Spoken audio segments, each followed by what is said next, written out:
ఆంధ్రప్రదేశ్ లో కూటమి ప్రభుత్వం అధికారంలోకి వచ్చి ఏడాది కాలం అవుతుంది.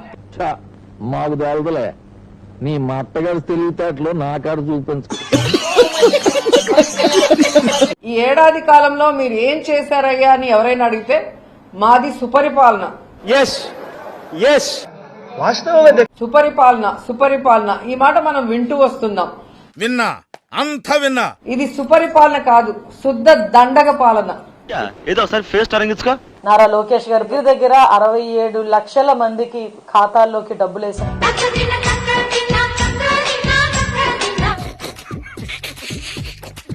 కూడా జీర్ణించుకోలేక ఈ రోజు ప్రతిపక్ష హోదా లేని ఒక ప్రతిపక్ష పార్టీ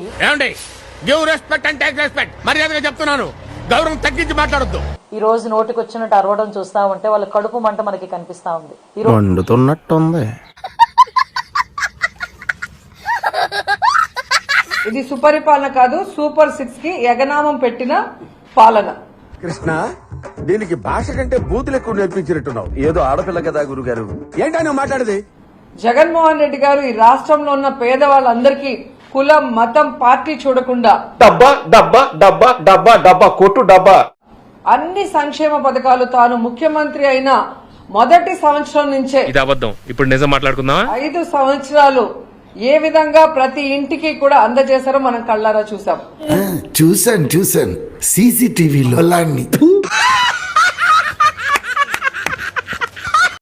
అంతకు మించి ఇస్తానన్న చంద్రబాబు నాయుడు కూటమి ప్రభుత్వం తక్కువగా చూశాను అమ్మా.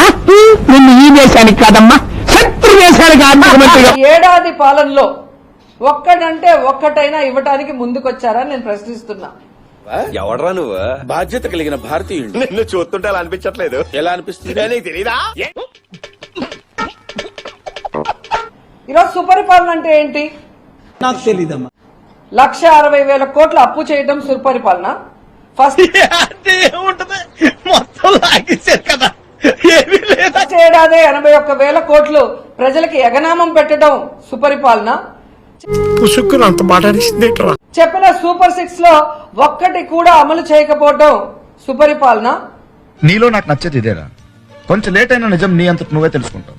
మెడికల్ కాలేజీల్ని అమ్మకానికి పెట్టడం సుపరిపాలన అంటారా? లేదా చెప్పు, అంత నీ వల్లే కదా, ఆడించేది నువ్వే కదా. రాష్ట్రం మొత్తం డ్రగ్స్, గంజాయి డోర్ డెలివరీ చేయడాన్ని సుపరిపాలన అంటారా? అతను నా గురించే మాట్లాడుతున్నాడు. లేదా సందుకి గొంతుకి మందుబాబులను తయారు చేయడాన్ని సుపరిపాలన అంటారా? ఎక్కడెక్కడ తింగర్ నా కొడుకులు మనకే తగులుతున్నారు. దేన్ని సుపరిపాలన అంటారో వాళ్ళు ఒక్కసారి చెప్పాలి. తెలీదురా, తెలిసినా చెప్పను. ఏం చేస్తారా? అందరి ముందు పరిగిపోయిందిగా, ఇంకెలా తలెత్తుకుంటావు? అసలు CBN లోనే అన్ని ఉన్నాయి. సి అంటే చీటింగ్. ప్రతి పాకెట్ గాడు గిట్టనే డైలాగులు కొడతాడు. బి అంటే బాధుడే బాధుడు. ఇంత చిన్న వయసులోనే ఇన్ని మోసాలు చేసి ఇంత మెచ్యూరిటీ ఎక్కడి నుంచి వచ్చిందో అసలు ఇట్స్ ట్రూలీ అప్లాడబుల్. ఎన్ అంటే నేరాలు. అమ్మాయి అంటారా దీన్ని? ఎవరన్నా కిషోర్ అమ్మాయి అంటారా దీన్ని? చంద్రబాబు నాయుడు ముఖ్యమంత్రి అయిన మొదటి ఏడాదే అరే తురే అన్నావంటే తోలు తీసేస్తాను ఎద్దవ్వా. ప్రజలకు ఇవ్వాల్సిన ఆయన ప్రామిస్ చేసినవి ఏవీ చేయకుండా 81,000 కోట్లని ఎగ్గొట్టి చీటింగ్ చేశాడు. చెప్పవే, నేను వింటాను కదా, ఓ చెప్పే. సో ఈరోజు ఒక తప్పుడు రాజకీయానికి విత్తనం పెట్టాడు. ఇది లక్షణమైన కుటుంబాల్లో వెలిగే జ్యోతుల మధ్య ఎంత పెద్ద ఇది ఎక్కడ పోయి ముగుస్తుందో ఎవరికి అర్థం కాని పరిస్థితి ఈరోజు. నాకు అర్థం కాలేదు సార్. ఎందుకంటే ప్రభుత్వంలో రావటం కోసం గత ప్రభుత్వం కన్నా బెటర్ గా నేను సంక్షేమం చేస్తాను, వింటానికి విల్లింగ్ గా ఉంటే శ్రీకృష్ణుడు భగవద్గీతలో అర్జునుడికి ఇంత చెప్పాడు, అభివృద్ధి చేస్తాను అని చెప్పి ఈ రోజు అవన్నీ గాలి కొదిలేసి నాకేం కనపట్టలేదు.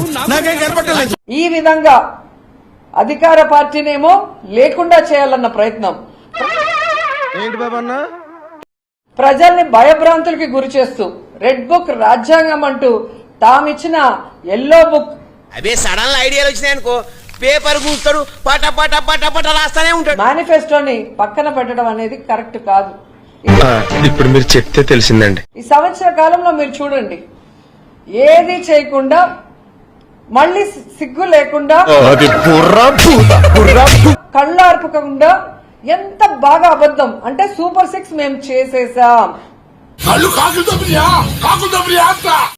అని ఒక ముఖ్యమంత్రి నిస్సిగ్గుగా అబద్ధం చెప్తుంటే దరిద్రుడా ఒక్క మాట మంచిది రాదు నోట్లోంచి అది నూనె డ్రైనేజారా ప్రజలు ఆశ్చర్యపోతున్నారు. ఏంటిది మాకేంటిది అంటున్నాను. చూడటం కాదండి మీరు చెయ్యాలంతే.